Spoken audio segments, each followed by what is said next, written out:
Hello, ladies and gentlemen, and welcome to the Friday edition of the Whitfield Report. I am your host, Sam Whitfield, pre-recording this from NGC Studios here in South Florida. I want to thank you so much for joining me today, wherever you are in the past, present, future hour. Ladies and gentlemen, before we get started with the show, I do want to just make a couple of quick, not really announcements, but updates.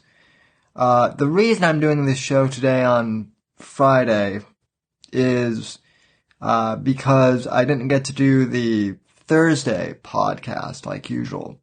The reason for that, as I explained on Twitter, was because of a family situation. I wouldn't really call it an emergency, but it was still a situation. Last night, my grandmother went into the hospital because she was experiencing some pain. And, of course, when an elderly person is experiencing pain and feels like they need to go to the hospital, that's not good. So she went into the hospital last night. I think they're keeping her until tomorrow for observation. At the time I'm recording this, maybe she'll be out later tonight, but I'm not sure. But last I heard, she's doing pretty well. She's in good spirits. Nothing really happened. Like, she didn't have a heart attack or anything, but, she was experiencing pain and they still wanted to check her out to see what was going on. So, hopefully everything is well, like I said. But, upon hearing that news last night, it was still one of those things that kind of, took the wind out of my sails a little bit. And to be honest, after hearing that, I didn't feel like doing a show. It wasn't that I didn't feel like doing a show, I just felt that I wouldn't be able to do my usual best show like I usually like to try and do. But she's doing better, hopefully, so thank you all who sent your thoughts and your prayers and just gave me support last night and have continued to send your support. It really means a lot to me and to the family. So, I cannot thank you guys enough for that. That's, you guys are the best. Not only are you guys funny and witty, but you also have a whole lot of heart in this audience. You're savage people, just like I am, but, you've got heart as well. So I appreciate that. Contact info as usual. You can follow me on Twitter and Instagram at SamW_NDC. Hashtag Sam's Savages. Hashtag Whitfield Report. You can follow me on Gab at Sam Whitfield. And, I'm actually using Gab a little bit again. And I'm now using their, new tool, Dissenter, which is also pretty cool. But, you can follow me on there. Also, thesamwhitfield.com is my website, and I do have an article that I'm writing on there, right now that I'll tell you about in a little bit later in the show. You'll understand why. And, facebook.com/Whitfield Report. I don't know if, people really go on Facebook anymore, to like pages and whatnot, especially with the algorithm being so sketchy, but, I do have a page, so if you're over there, go and like that. PayPal.me/WhitfieldPod if you would like to, super chat / support the show, and Anchor.fm/Whitfield Report if you want to subscribe to the audio podcast and make a monthly contribution over there as well. Alrighty, folks. So, yesterday, I wanted to talk about yesterday for the Thursday edition. I'm going to talk to you about today. And basically, I wanted to address the 100-pound elephant in the room in the world of podcasting right now, which seems to be the Joe Rogan Alex Jones podcast that took place earlier in the week. Now, I did not know that this was going to happen when I heard about it. Like, it popped up in my news feed, and I'm like, whoa, Alex is back on JRE. And I watched parts of it, but you know how Joe's podcasts are. They're usually pretty long, and so I usually just end up waiting for them to, that was just my iPad that dropped. I usually just end up waiting for them to, come out onto the audio podcast feed, and I listen to them that way. And, honestly, folks, I haven't finished the entire, episode, but so far it's been a trip, as usual when Alex and Joe get together. Now, this brings up a more important topic relating to Joe Rogan, because ever since Joe had Jack Dorsey on the podcast, it seems like a lot of people, particularly in our community, not just ROTC, but just kind of in the conservative/libertarian podcast sphere, they won't stop, shitting on Joe Rogan for having Jack Dorsey on. And I seem to be in the minority of people where I honestly don't think that Joe's interview with Jack Dorsey was all that egregious or bad. And I know I'm going to be in the minority here, and I know that a lot of people already have their minds made up about Joe Rogan. Some of you, I understand that I'm not going to be able to persuade some of you here. That's fine. I'm not looking to really persuade anyone. I'm just but I am asking for people to at least listen to what I have to say and hear me out as to what Joe Rogan is all about, kind of my theory and kind of my understanding of Joe Rogan as I've been listening to him for the last 3 years, roughly. So, here's the thing about Joe Rogan, just in general. He's a guy who has everyone on from every spectrum, it seems like, of the political aisle. I mean, he'll have Alex Jones on one episode, who's, pretty far right. Some normies would consider him alt-right, but, Alex isn't in that category. He is a bit of a conspiracy geek, but I wouldn't call him alt-right. Then Joe will have someone like Jack Dorsey on, who is very far to the left. And, right-wing Twitter will conservative Twitter will freak out or whatever. And Joe will have someone like Tulsi Gabbard on, and then Roseanne Barr, and all sorts of people who are, some of them are very controversial, some of them are comedians, oftentimes he'll have a lot of his friends.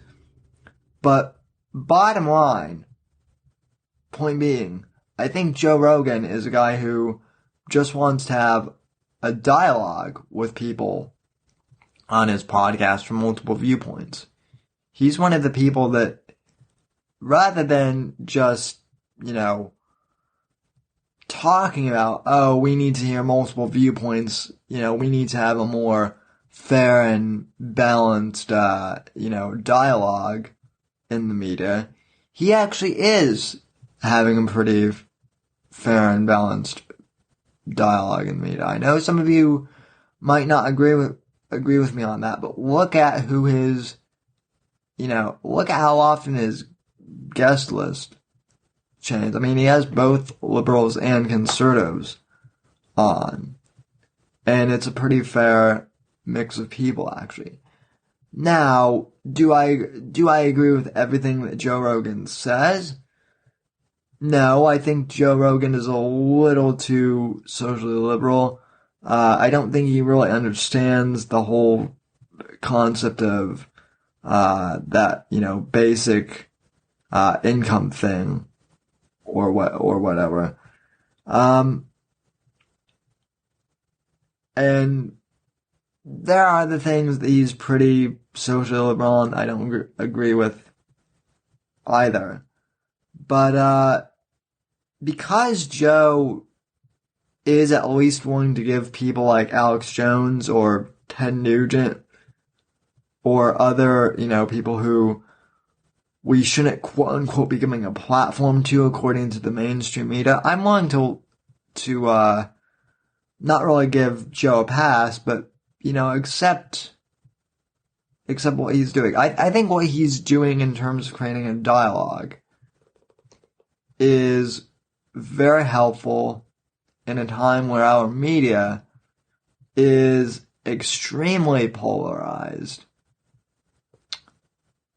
Whether you are on one side of the aisle or not, you can't deny that seems to be the case. We kind of live in a left-right paradigm.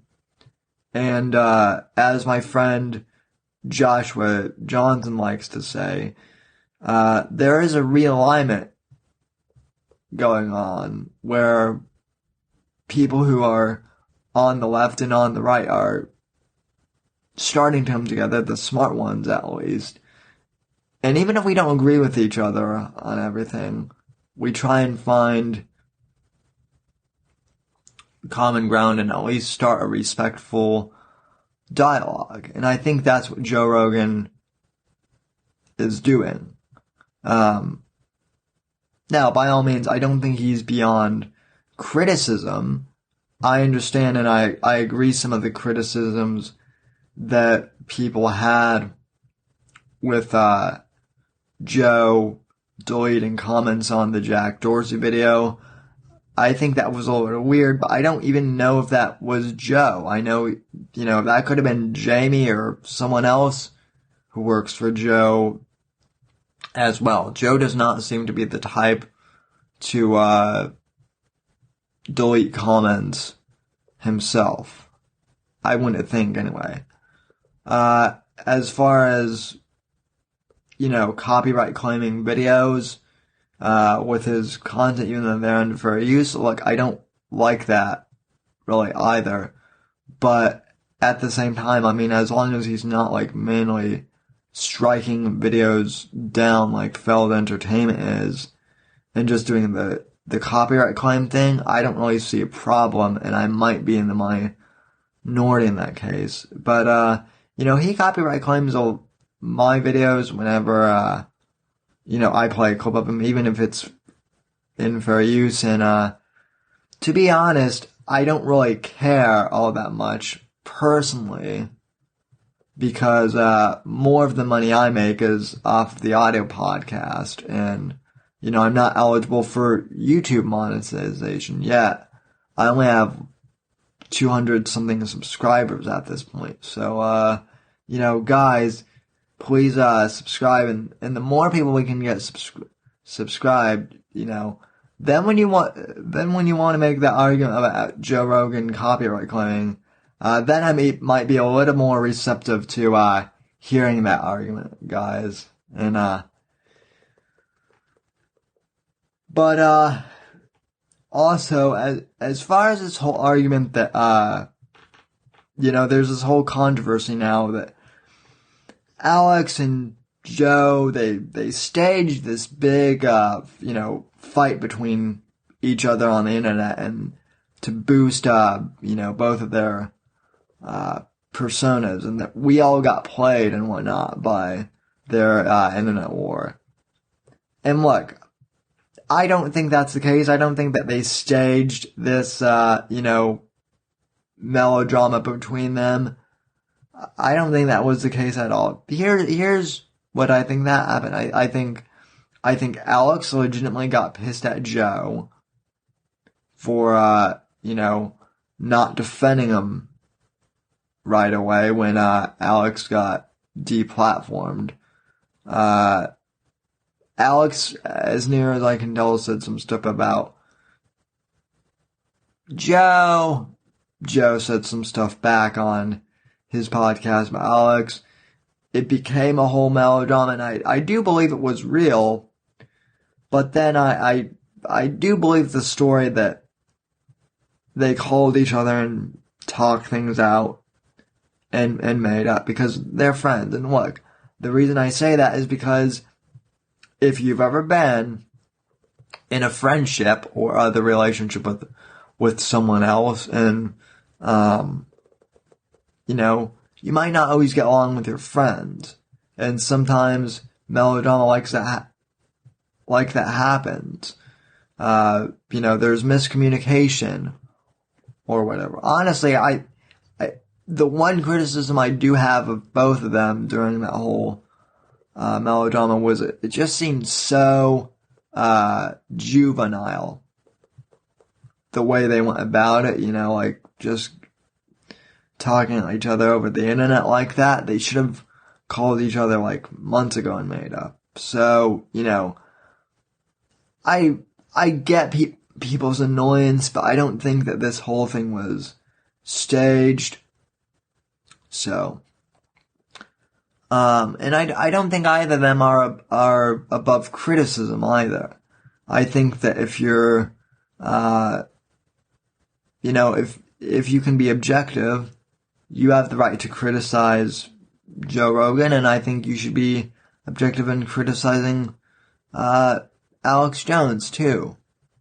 I don't think as a host, I know I'm certainly not exempt from, criticism. And, people are allowed to disagree with me and, have different opinions than me. I'm not going to, Owen Benjamin people and ban them and call them horrible, nasty names because they disagree with my points or disagree with the style of my show. If someone really doesn't like my show, God bless them. That's fine. If I'm that much of a nuisance, they should just unsubscribe or whatever. But overall, I just don't think that the Joe Rogan Alex Jones podcast, I think it was good. I don't think it should have been made into quite as much of a big deal as it was. And I'm glad that it happened. And like I said, on Twitter, I don't mind Alex Jones having Jack Dorsey on if he's going to have people like Ted Nugent or Alex Jones on. If he was just having liberal guests on all the time, I could maybe understand some of the gripes that people have with Joe Rogan. But so far he seems pretty balanced. And by all means, if there's something I'm missing here about Rogan, or if I'm missing some huge point, message me and tell me about it, or contact me on Twitter or something and let me know. I'm just giving my perspective on things, but I'm always open to hearing other opinions on this topic. So that's what I wanted to say on Rogan. I don't want to beat the horse to death, but overall, I'm just glad that he and Alex were able to have that conversation. It's been fun to listen to, and they're both characters, ladies and gentlemen. What can I say? All right. So another thing I wanted to cover, speaking of YouTube and podcasts and whatnot, I found an interesting clip on YouTube of Sam Tripoli, the comedian, the stand-up comedian who is now, I think he's now more famous because people imitate him so well. Sam Tripoli, okay, alright. That's kind of his whole thing. Sam Tripoli, a few weeks ago, he has a group podcast, which I forget the name of. Let me look at the clip roster here. I think it's called like Slam Dunk Sports or something like that. But anyway, on this podcast, Sam Tripoli went hard at Judd Apatow and called him a Trojan horse for being really the SJW. And,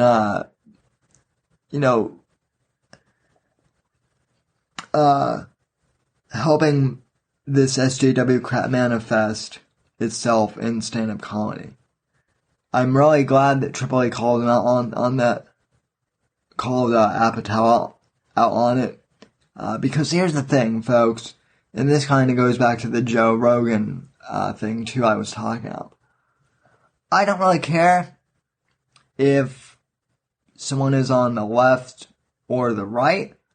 I mean, I care in that if they're on the left or if they're more liberal, obviously I'm going to disagree with them more, or if they're conservative, I'm going to, agree with them more. But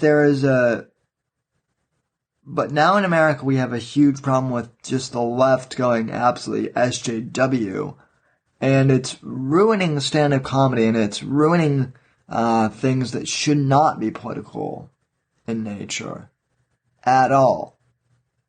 And Sam Tripoli, I know he's a liberal. I know he's a liberal, okay?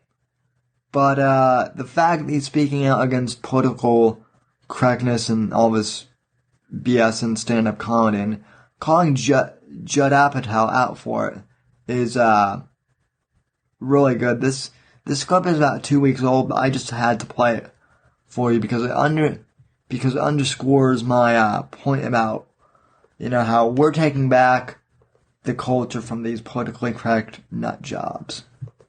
Cut number 1, go.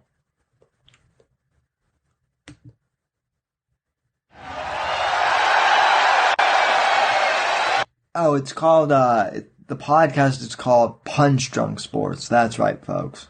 Punch Drunk Sports.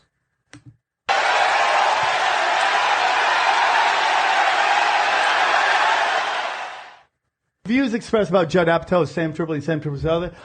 Fucking Jimmy Schubert's available for any time, for any kind of role on Crashing on HBO. I watched the latest episode of Crashing. I don't know if you've seen it.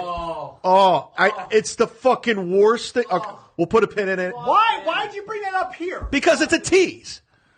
It's a tease, bro.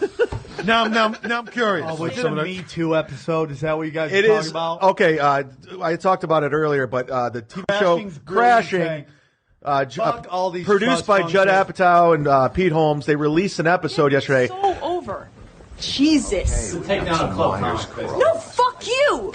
Fuck you. Do you know what the worst fucking job in this whole club is? It's working the fucking green room. Because you guys think that we all want to talk to you and we don't. Oh, God. We really don't. Stop it. No, it gets more uncomfortable. Okay. All right? I apologize. Look, don't tell Gavin, would you? Because, I gotta work this club. This is how I make a living. Besides, you hit on me in the first Oh, God. Now, before this, there's Okay, by the way, quick disclaimer, folks. I do have to say that I've never seen this show. But, seeing as what a big lefty Judd Apatow is, Yeah, it's not. I mean, I trust Sam and all of the rest of these guys to do a pretty good breakdown of this crashing show or whatever the hell it's called. Lee, the comic, goes on stage. She's emceeing, and she basically makes fun of Burns' his whole set, making fun because it's somewhat misogynistic, and he's talking about hooking up with chicks, and it's filmed at the West Nyack location. They call it the Chuckle Hut, and then Dove goes up, and he's trying to do his jokes, and the crowd's just looking at him. They're shaking their heads, they're booing, and he's just like a rock and roll comic. He likes to have shots afterwards, and afterwards they're in the parking lot. Like, those days are over, okay? It's a different era. And it was the most uncomfortable fucking episode. I go, doesn't speak for comedians. I don't know why you guys are shoving this agenda down people's throats. Definitely go watch it just so you can punch somebody. Ugh. No, you know what the thing is? That's fucking. You know what the thing is? Like, people go. I was on back in New York, and some guy says, "Well, don't you think like?" I go, "No, because the only fucking gauge is whether someone's actually funny or not. You just think comedy clubs are businesses. People fucking pay money to come in there and fucking laugh. And the problem with this occupation is you don't get." I'm not sure who the guy in the blue shirt is. Talking right now. I'm not sure of his name, so apologies. But whoever he is, he's absolutely right. The job of a stand-up comedian is to make the audience laugh. That is the job of a comedian. And this PC stuff has gone way too far. Tripoli is about ready to call Judd Apitow out in the best way possible. It's actually hilarious, folks.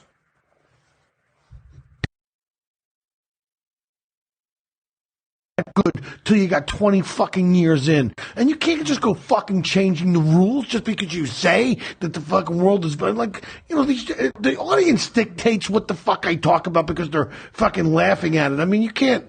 I mean, you can't fucking create art like that. That's ridiculous. I'm with you, dude. It's fucking ridiculous. Judd Apatow is a fucking Benedict Arnold to what we fucking do. He's got cheat codes to get where he is. His family is high up in entertainment. He's fucking a trust fund kid. And now he's coming in and he's doing this fucking agenda shit. We always know, we don't even need to watch Judd Apatow's fucking shows or see his tweets to know what his take is. And it's across the board. At one point, anybody, white guy with a dick is evil no matter what they do. Well, isn't he a white guy with a dick? Yeah, but dude, and that Leah fucking Dunham retarded does the same shit and no silence. At one point, they're all saying the comedy condo together. Dove Davidoff's the headliner. Did they? Pew pew, air horn. If I had the sound effects board hooked up right now, I would totally be playing that. Tripoli is absolutely right here. This whole, PC agenda and stand-up comedy, it doesn't work. It just, it doesn't. That is one area where I will give Owen Benjamin, credit for saying that, comedy and social justice don't work well together. But again, that's not really like an Owen Benjamin thing. Everyone knows that political correctness and stand-up comedy don't go well together. It's so simple. So, we have 11 minutes. Let's see where this clip leads us. Because I think it gets better, but it's been a while since I've played this. So, let's see. Promoted him to feature act because they got complaints on the comment cards. So they promote Pete Holmes to headliner. So he's, it never happens. And he comes back to the comedy condo after he has a killer set, and they're drinking tea. He goes, "What the fuck is this? Let's go do some shots. Let's hang out. What am I doing?" She goes, "You can go do some shots. We're drinking tea." Oh my God, dude. That is First social off, justice warrior porn, you know what, by the way. You know what the real problem is, bro? The problem is they got the headliner staying in the condo. That never happens. Yeah. That fucking never happens, bro. I ain't staying in the condo. Kiss dicks, dude. You know what I mean? I don't know why everybody would be okay with this show going on. I don't know why Doug Davidoff would take that role. He has enough money. But isn't he on the show? Yeah, he's like a reoccurring guy. Yeah, well, they just killed that character off. No, he's allowed to. Oh no, maybe we'll have maybe we'll have an awakening. Come out and do jokes about socks misses from his dryer. People who are afraid of fucking the truth, that the game is a hard game and you gotta work, are gonna fucking support this thing. And the people who grind, by the way, the women who are huge in comedy, for the most part, not 100%, but for the most part, are not the ones co-signing this Me Too bullshit. They're not up there crying about how hard it is to be them. They fucking grind. Dude, It's the ones who know that they don't got what it takes to actually go, are trying to create bumper bowling comedy, which is like, put the bumpers in the gutter so I can't get gutters so I can fucking... Dude, it's like the alternative fucking comedy movement back in the fucking day. It's like, I grew up watching the fucking best of the best. It was fucking jokes. It was your writing. It was punchline. And now you get a...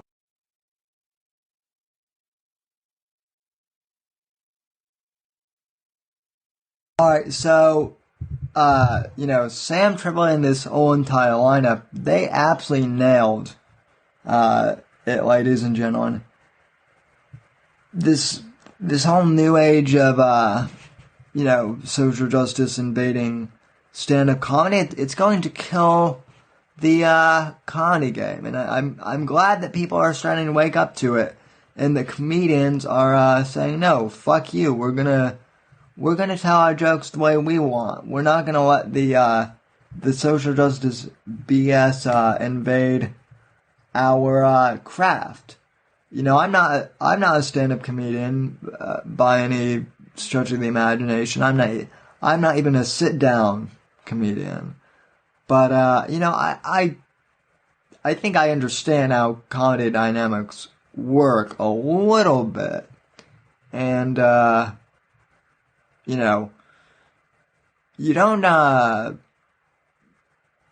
don't make people laugh by, sucking all the humor out of a joke, which is what political correctness does. So, anyway, but again, to my point, this is what I'm talking about. The fact that Sam Tripoli is, anti-social justice, that means more to me than the fact that he may be socially liberal on some other topics. Okay? If you're a liberal and not a leftist, we're going to get along great. Sure, you and I may disagree on political topics, but if you're just a guy who's like, or a gal who's just kind of like chill, just wanting to hang out and, have a good time, and, if you're being cordial and, funny, or just, if you're not being a social justice warrior, we're gonna get along great. If you, come into a room with me and you start spewing, social justice warrior crap about how, you're oppressed, and how, I'm a cis white male, patriarchy, Nazi, homophobic, transphobic, whatever the fuck phobic, you think I am, that's when we're gonna have problems. Yeah, that is when we're gonna have problems. So, this is the reason why the right is winning more of the culture war than the left is because we're actually understanding what people like and what they don't like. We have senses of humor. The left doesn't. That's painfully obvious by now. And we're not degenerates either. So, speaking of stand-up comedy and whatnot, So the alt-right has pretty much gone up in flames. They're totally disorganized. They're stepping all over each other. And by alt-right, I mean like the hardcore, neo-Nazi, spurgs, the UTR people, the they will not replace us people, those spurgs. The ethno-state spurgs. They're all disorganized. They don't know what to do, and it's hilarious to watch them, infighting with each other on Twitter and other social media networks, those that are still on Twitter. So to commemorate their descendants into chaos and madness, I figured I would play this hilarious bit from Doug Stanhope on nationalism and how stupid it is. Now, disclaimer, I don't think nationalism is fully stupid. I think that there are some valid elements of nationalism, but as far as the comedy bit goes, this really does work, and it flies completely in the face of what, these ethno-state alt-right spurgs think. So this is an old clip from Doug Stanhope too. I think this is from his stand-up special in 2006 or 2007. So, this one is at least 12 years old. Probably more at this point.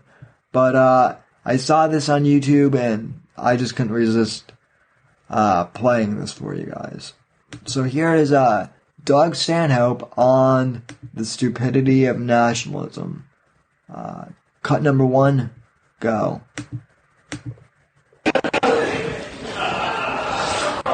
Nationalism does nothing but teach you how to hate people that you never met, and all of a sudden you take pride in accomplishments you had no part in whatsoever, and you brag about, like the Americans who go, fuck the French. Fuck the French. If we hadn't saved their ass in 2 world wars, they'd be speaking German right now. You go, oh, was that us? That was us? Was that me and you, Tommy? We saved the French? Jesus. I know I blacked out a little bit after that 4th shot of Jägermeister last night, but I don't remember. I know we went through the Wendy's drive-thru. We were going to get one of them fresh cheddar sandwiches. It looked so alluring on the commercial, but then we ordered it and realized we had no money, and we had to ditch out before the second window. And those douchebags in line behind us with the bass music probably got our order, and we laughed about that. But I don't remember saving the French at all.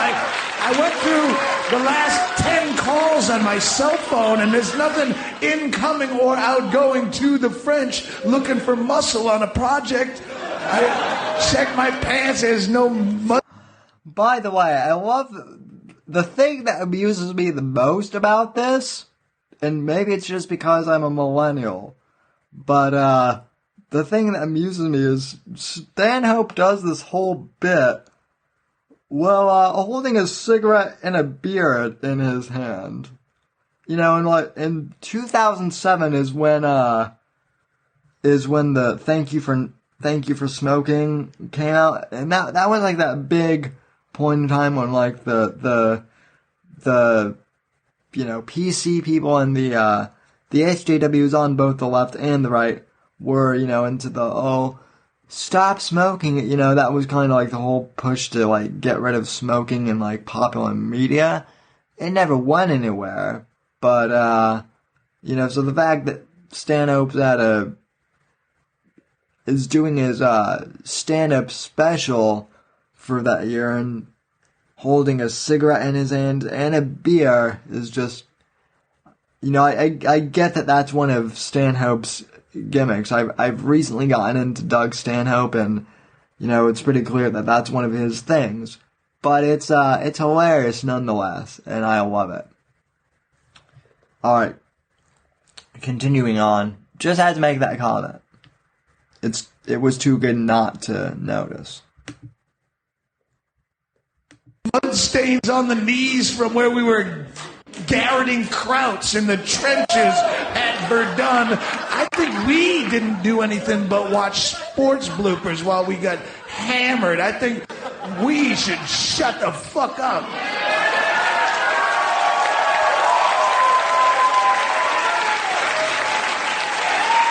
It's silly.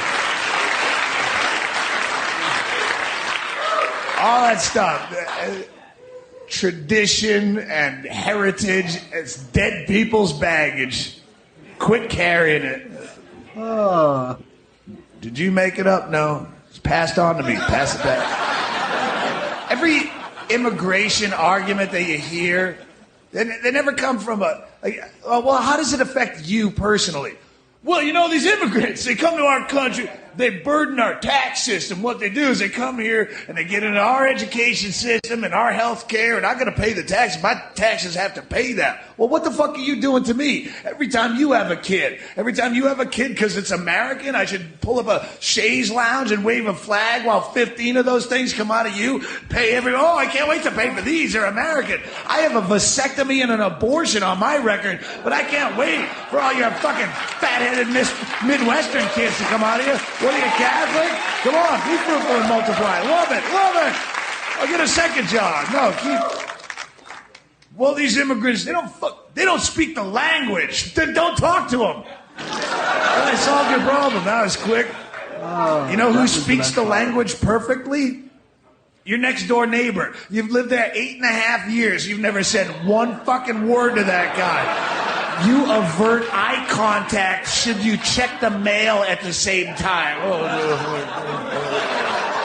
So why would you give a shit what the guy selling ganip-ganops in a cart in the park speaks? It's none of your fucking business. And all the cliched arguments like that, well, they're lazy, they're shiftless, and they're criminals, and all this. All those arguments go against the main cliched argument of they're taking American jobs. I live on the Mexican border. I live 7 miles off the Mexican border in a town, Bisbee, Arizona, a little town. I can go out any day and watch Border Patrol arresting these guys by the dozen, 11 at a time out of a Dodge Omni, like a clown car with plastic cuffs. And you're right, they don't speak the language, and they probably have no education. They don't have fucking shoes half the time. They're like barefoot and tattered castaway like Gilligan's Island shorts and a fucking dirty t-shirt. They're dehydrated and wander in the desert for 4 days. And if that guy is as qualified for your job as you are, you're a fucking loser of such epic, humiliating proportions.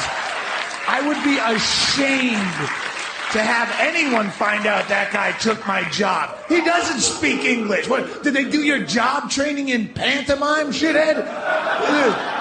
Oh, see it coming. Poink, poink. I see it. Poink, poink. Crank, crank, crank, crank. Oh, you're out of here, mullet head. That guy's more qualified. Fucking asshole, you should have tried harder. Nobody bitches about immigrants taking their job if that person has skills of any level. No, they're fucking brain surgeons sitting around the Beverly Hills Hotel lounge. You know what really chaps my ass, Barry? Scandinavian fellas are coming over taking all our good neurosurgery positions. The Norwegians specifically.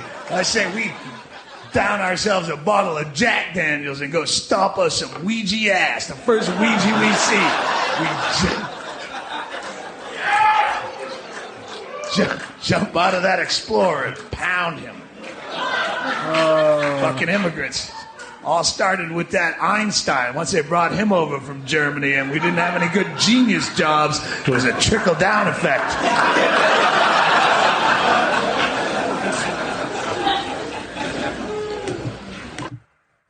So, yeah, that is Stanhope for you. Like I said, I haven't seen much of his comedy yet, but I'm starting to get into him, and I like what I'm seeing and hearing so far. He might go on my top 10 list eventually. So if any of you who are regulars have any good Stanhope bits or anything that you want to send to me on Twitter or whatever, please feel free to. Or any other good comedy bits that you think I might like. I'm always open. So, alright folks, well that's pretty much the show, except for today is March 1st, so happy 1st in the month. It is also the 7-year anniversary since Andrew Breitbart passed away. And I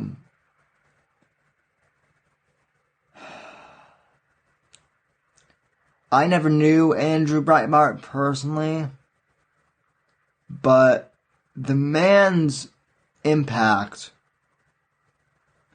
on my career as a political commentator cannot be overstated.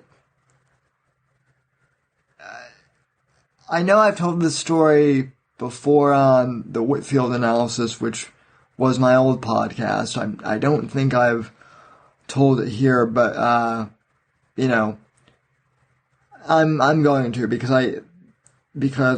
you know, with this new audience, I think it's important why you understand why Breitbart was so critical in me doing what I'm doing right now. So, as I explained last week on the Thursday podcast, Rush Limbaugh was the one who got me interested in podcasting and political commentary. As I mentioned, I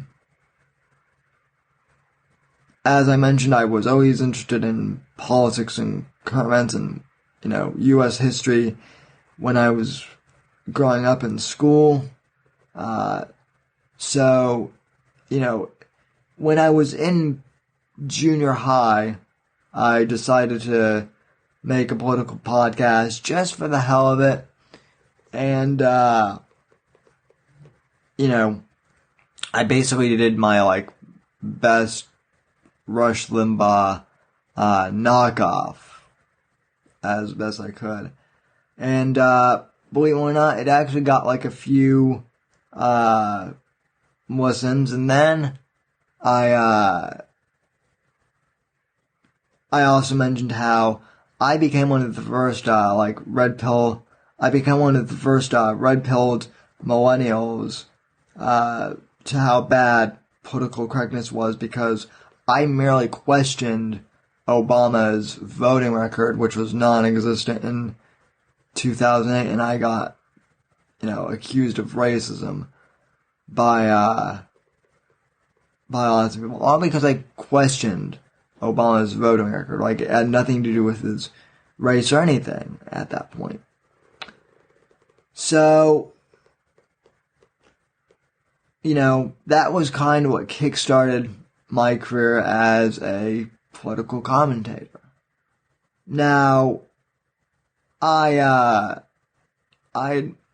admire Rush Limbaugh, and I still admire him to this day, but, truth be told, and Mersh even mentioned this when I had him on the podcast a few weeks ago, Mersh from Nightwave Radio and ROTC.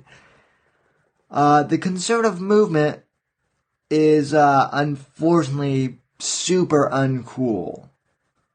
And really up until Trump's era, they did not know how to communicate with, younger, with people under 50 or, really even under 60, I would say. They were terribly unhip. They didn't know how to win the culture war at all. In fact, up until the era of Trump, I would say that most of the quote-unquote conservatives were largely ignoring the culture war. that was until Andrew Breitbart came along, who was really, I would say, the godfather of the new conservative movement, the kind of the rebirth that I came out of younger people, and by younger people, I don't just mean millennials, but Gen Xers as well, who understand culture, who understand, the internet, who understand how to use the internet effectively, who understand meme power and, trolling effectively, to get a message across. Like, Breitbart understood the internet culture. He understood pop culture just in general, and he understood how to turn the conservative movement into a counterculture. And he was absolutely instrumental in just how I formed the format for the show. Like, before really encountering Breitbart's style, I was more of just doing straight reading the news and going over what I thought the news of the day was like in more of a news format. But then once I encountered Andrew Breitbart's work, I started, doing a little more pop culture stuff like I was doing today. Exposing political correctness through humor and through satire. Just having fun with the show. That was one of the things that Breitbart really, influenced me to do. And on the day he died, I'll never forget this.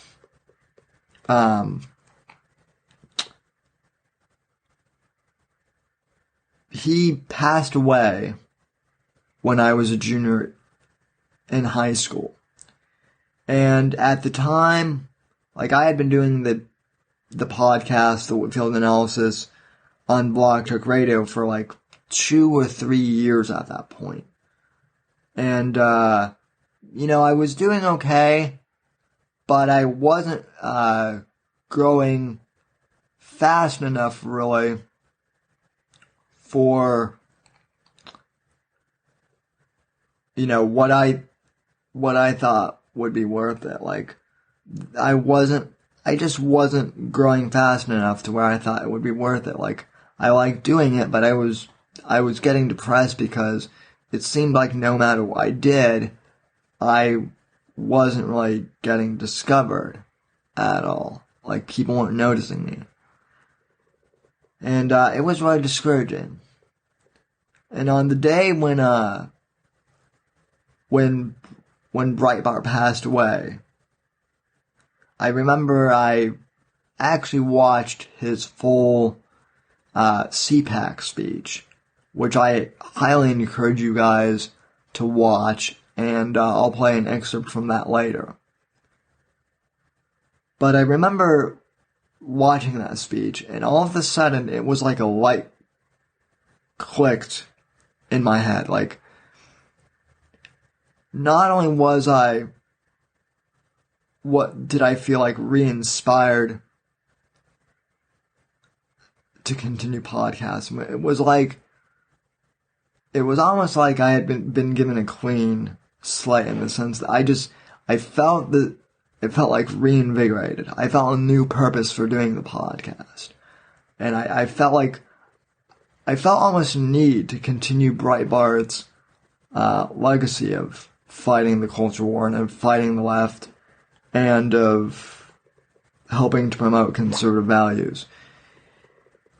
I mean, his death really impacted me, and of course it was sad, but in a sense, I think Breitbart's passing activated a whole generation of conservatives, myself included, to really step up their game and, start creating great content, which is why I might not be a perfect content creator, but I think I do pretty damn good for myself, and it was the motivation from Breitbart spirit that I think really has pushed me.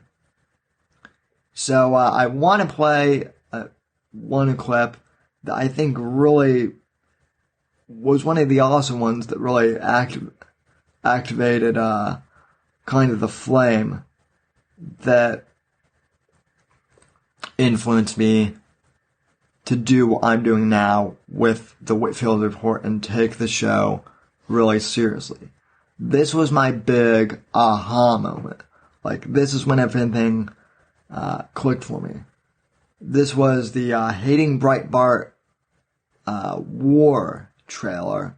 Many of you have seen this, but this came out the day or two after Breitbart died, and it really hit me like a freight train. And from watching this clip on, I was activated. I had my mission, and I've been a man on a mission ever since. So here is the Hating Breitbart clip. This is the this is the monologue that Andrew gave that really activated me. I felt as if he was speaking to me directly. Cut number 1, go.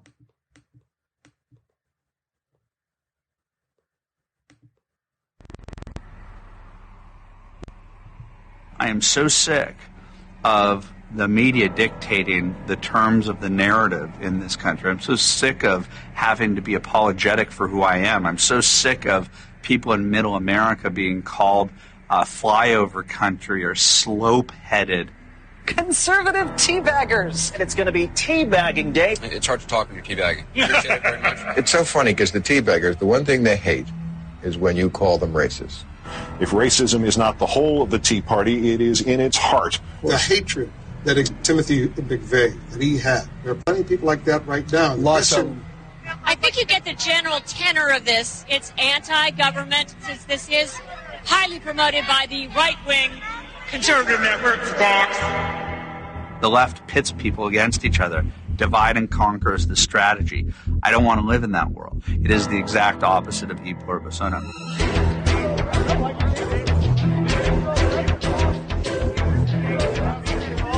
You falsely accused me of being involved in a racial incident. He said you were involved. You are racist. He said he was. You are very racist. He said he was. And you're going to be dealt with. He said he was. It's going to come to light who you really are. It's going to come to light who you really are. Hey, just answer one question. Yes or no?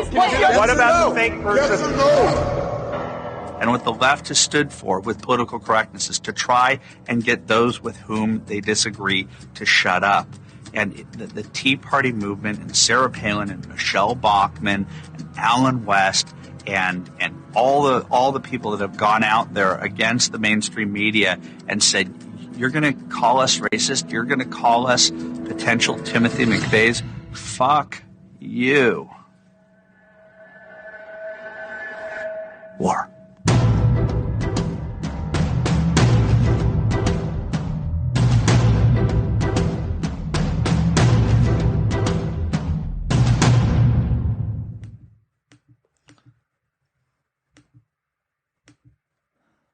By the way, Hating Breitbart is a great film.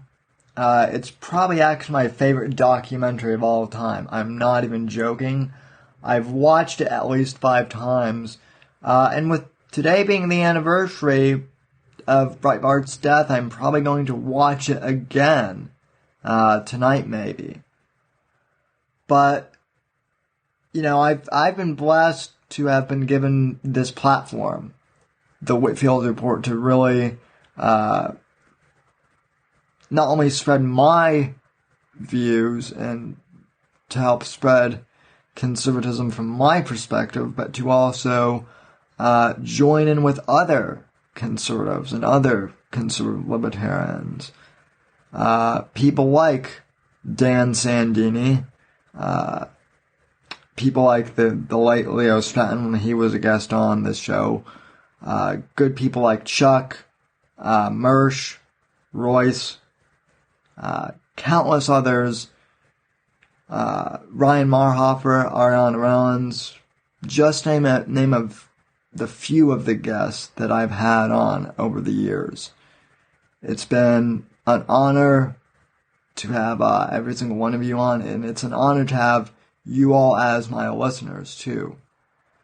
Now, exposing the left is important, but it's also important to make sure that our ranks stay, pretty copacetic as well. And that's why I've been so persistent on the Owen Benjamin thing lately. As I've said before, not to go on a whole Owen tangent again, but the reason why I get on Owen Benjamin's case so much is because I do not believe, after my experience in the Unbearables, I do not believe Owen is a conservative at all. The whole unbearable cult thing is his self-centered, narcissistic, personality complex, having a stranglehold over everyone else. He's not a free speech warrior. He's simply trying to cash in on the woke factor of conservatism. He's said just absolutely anti-Semitic and horribly racist shit. Not for comedy purposes at all either.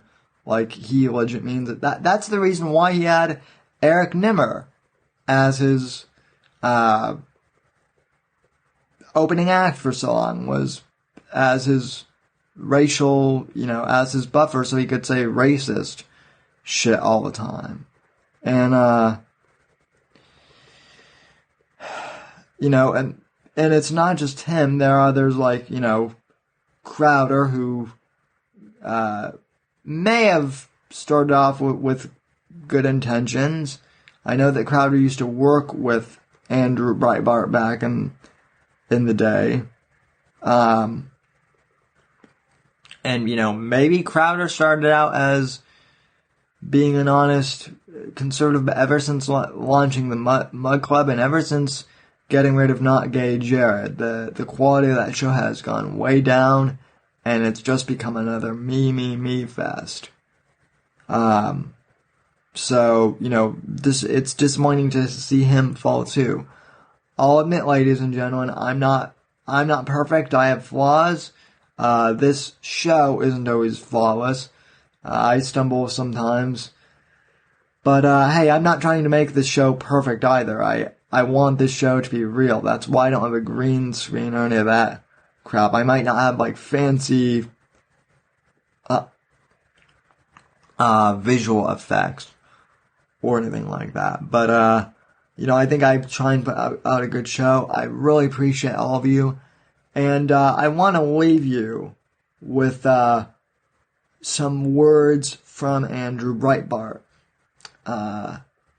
This is in regards to supporting the candidate, whoever they may be.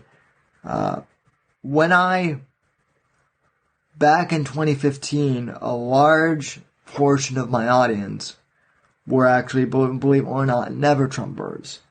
And when I said I would support Trump as the candidate, they were all shocked as to why I said that. And this was in the journal, and I played this clip for them then and said this is exactly why. Because we need to support the candidate, whoever they may be. Otherwise, the left wins. And, this is why unity in the conservative movement is so important, but it's also important why we keep our ranks, pretty clean, too. So this is Breitbart on standing with the conservative candidate, whoever they may be. This is also from his final CPAC speech, ladies and gentlemen.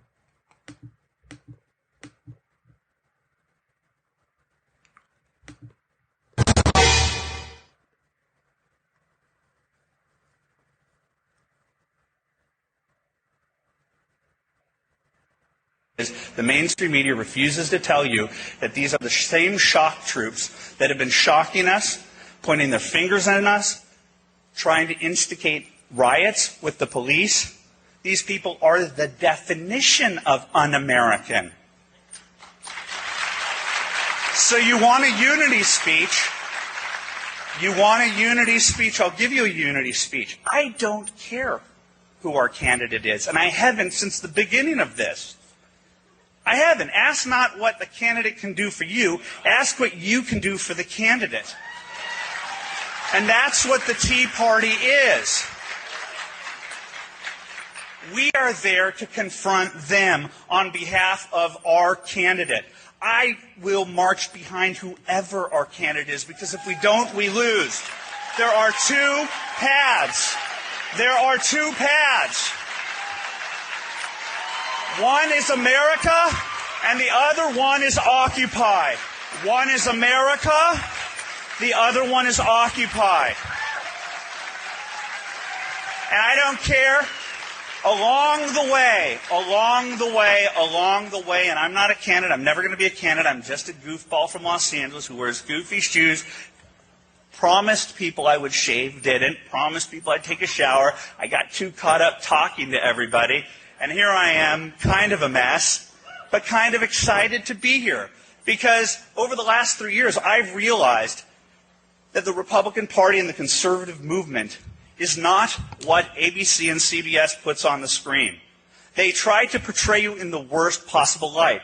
And when I walk through CPAC, where I travel the United States to meet people in the Tea Party who care, black, white, gay, and straight, anyone that's willing to stand next to me to fight the progressive left, I will be in that bunker. And if you're not in that bunker because you're not satisfied with this candidate, more than shame on you, you're on the other side.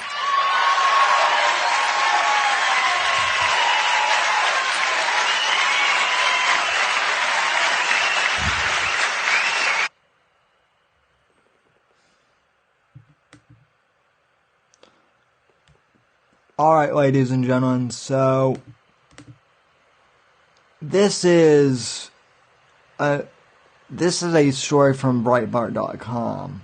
It's not really a story, but because today is the anniversary of Breitbart's death, they actually put one of Andrew's best quotes online, and so I want to read it for you, because this is relevant to what I'm doing today. I feel that this is my call now, and I feel that this is the call that everyone else should take up as well. Quote, I'm fighting back against years and years of the cultural and political left telling people to sit down and shut up. And I'm finally telling a bunch of people, whether it be a conservative or a libertarian on a college campus, whether it be an actor or director in Hollywood who wants to make a movie that represents his worldview, I'm saying I'm going to lead the charge. And you want to follow me? Fine. And there are people who are following me. I want to make things equal. I want people to have a free and open voice, ladies and gentlemen. That is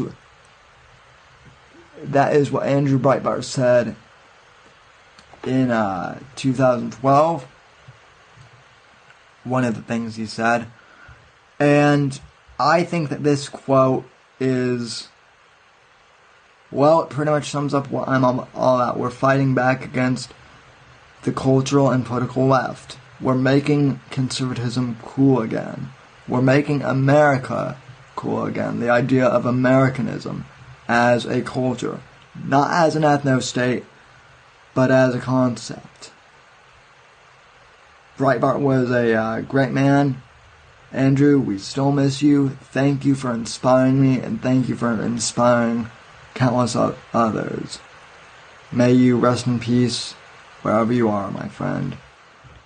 Alright, ladies and gentlemen, thank you for tuning in to the Whitfield Report Friday edition. I'll be back tomorrow for the show live, 8 p.m. Eastern Time, right here on this YouTube channel, youtube.com/Whitfield Report. Also on Apple Podcasts, just search the Whitfield Report. Thank you for tuning in. And God bless, God save this great nation. I'll see you tomorrow, folks, on the Whitfield Report. God bless.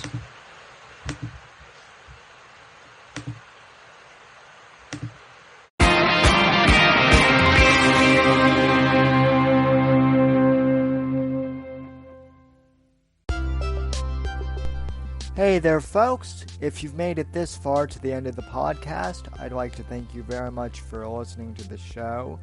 You are the ones that make it possible for me to make an income from podcasting, and I greatly appreciate that just by listening to our show. You are helping us gain ad revenue. However, if you would really like to help support the show, I encourage you to please donate to the podcast and become a supporter of the show. You can head over to anchor.fm/Whitfield Report and click the support this podcast button and choose the amount that suits you to support the show. Or you can click the link in the show notes and it will directly take you to that page. If you can support the podcast, I really, really appreciate that. Anything that you can do to help out is greatly appreciated. Even if you can't afford to help financially support the podcast, I encourage you to please go on iTunes or Apple Podcasts or Stitcher and please leave this podcast a positive 5-star review. That really helps us out here at the Whitfield Report. Thank you for listening, and I'll see you next episode.